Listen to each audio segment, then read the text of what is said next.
Welcome to the Art Column, a show dedicated to exploring, discovering, and sharing art in America. This week we are in New Orleans. It's amazing. We meet this great artist. His name is Marc Bercier, and we're looking at his art. It's awesome. He's developing patterns and languages with symbols, and it's just absolutely beautiful and fantastic and whimsical, and I hope you love this eye candy.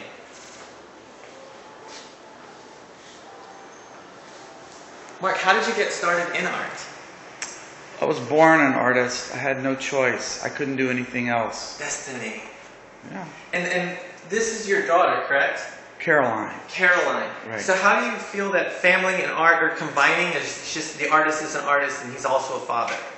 Can you tell us a little bit about that? I love painting young people, and she was just part of this show I just did in Atlanta called Youth, and I wanted to include her because she is a very good subject. I've had everybody in New Orleans paint her and photograph her since she was born. Well, she is beautiful. I hope I meet her one day. I hope you do too.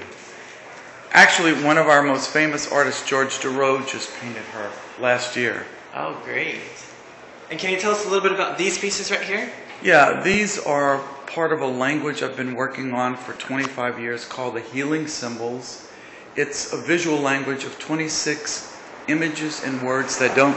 Oh, I love this soul as a window. That's beautiful. Yeah, that don't necessarily go together, so that's what this is all about. Wonderful. So it's really a life's journey. And who is this lovely lady down there? Down here is Michelle Munich. She is a fabulous painter from Berkeley, California.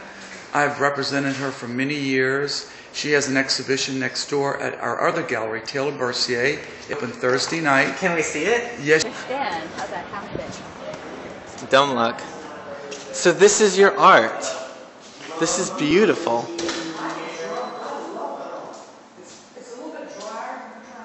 How did you get started in art? I've been making art since I was really young. It's just what I've always done. Yeah.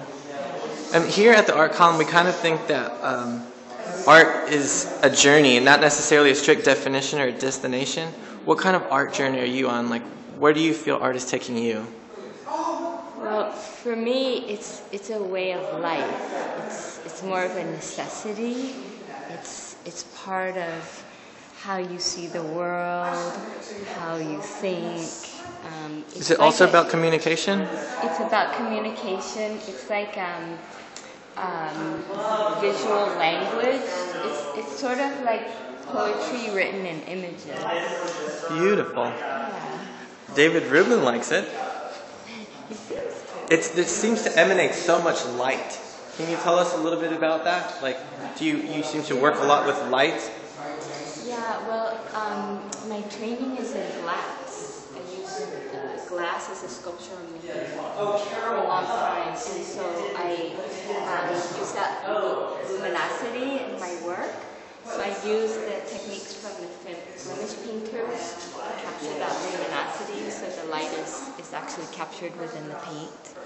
Awesome. And yeah, and these works are taken from this idea of the floating icebergs.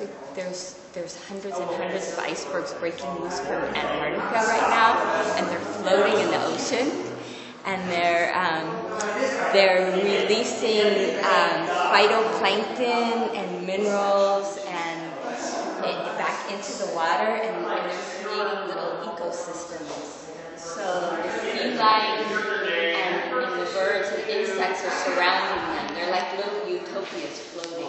Awesome. And that was the inspiration that was taken. Well, thank you for so these much works. for sharing with us. Your work is beautiful. The host of the Art Column, Joseph Almendares. I don't know what I'm doing. I'm getting to spend this amazing time with this. Not much class on it, but I know Jesus loves, and I think this is pretty fun. Anyway, David Rubin. So he was about to tell me.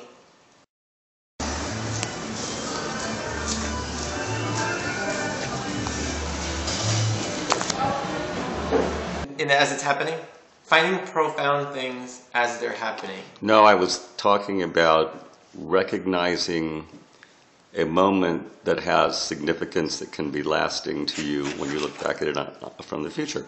Being able to recognize it at the time it happened. Elizabeth Shannon. Here at the art column, we kind of see art as more of a journey, not necessarily a strict destination or idea. What kind of journey are you on?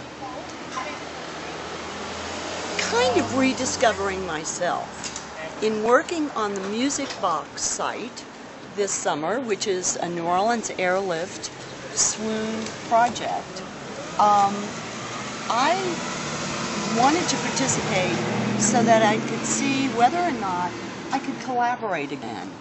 There was such a collaborative spirit early on. You worked again with Dawn Dido, did you not? Or was she not involved with that?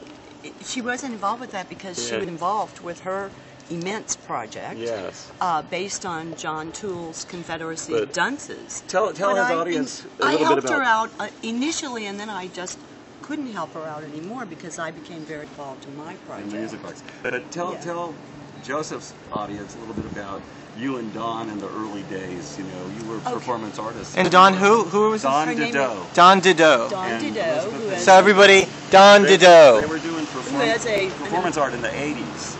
Yes, we were. Oh my God. Rock and roll, I hope nobody right? recorded that. Wasn't it Yes. rock and roll? That and Lois Simbach got us involved in. Oh yes. We have a group that still exists in one's mind and memory, and it was called the Quails. The Quails is in the bird. For some reason we came up with that because we were singing about the food chain. Okay. We would put up posters after a weekend saying that we had performed somewhere, but we never performed. We're not musicians at all. We even went to a record company when they were still doing wax. Right, I remember there was a photo, right? And so we designed the record album. That's what we wanted. We wanted that record album. Everybody wants to be a rock star. We wanted to be rock stars. Yeah, give them my love.